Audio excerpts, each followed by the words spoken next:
Le 20 mai, dans l'ancienne ville frontalière sino-vietnamienne de Jingxi, le département de l'écologie et de l'environnement du Guangxi a organisé un événement célébrant la Journée internationale de la biodiversité sous le thème Harmonie avec la nature et développement durable.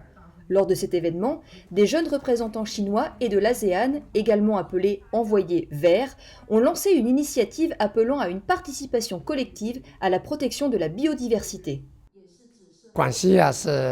Le Guangxi est doté de ressources naturelles uniques, que ce soit au niveau de l'indice de qualité écologique ou de la richesse de la biodiversité. Il est très important que nous ayons choisi d'organiser cet événement à Jingxi, où se trouve la réserve naturelle nationale du gibbon de Cao Vit, à la frontière entre la Chine et le Vietnam. Nous pouvons ainsi montrer les pratiques et les réalisations innovantes du Guangxi en matière de conservation de la biodiversité afin d'attirer l'attention internationale et d'explorer de nouvelles voies de coopération internationale. Au cours de la session de dialogue international, des représentants d'institutions de recherche sur la biodiversité, de réserves naturelles, d'associations et d'entreprises ont échangé leurs points de vue sur les opportunités et les défis de la conservation de la biodiversité. Le gouvernement chinois entretient une coopération et une amitié profonde avec le ministère de l'Environnement du Cambodge.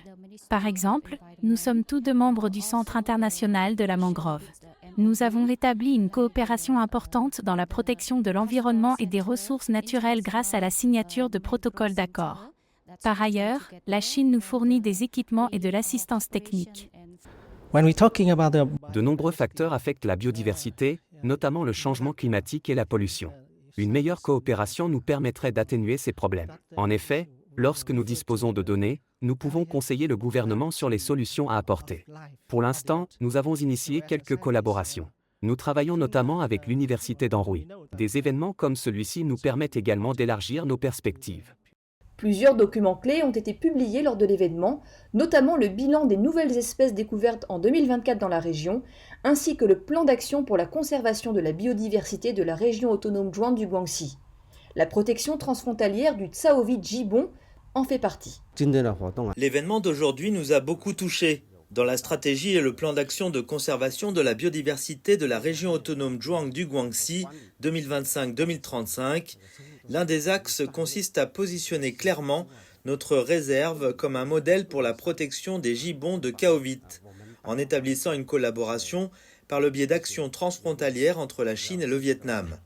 Toutes ces initiatives sont d'une grande aide pour la conservation future de ces gibbons. La région autonome Zhuang du Guangxi possède un réservoir exceptionnel de biodiversité terrestre et marine.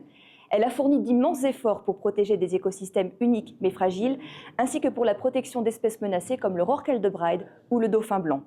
Ces partenariats transfrontaliers avec les pays de l'ASEAN font désormais figure de modèle et de référence pour la protection de l'écologie et du développement durable en général. Elsa Suru, CGTN français, Jingxi.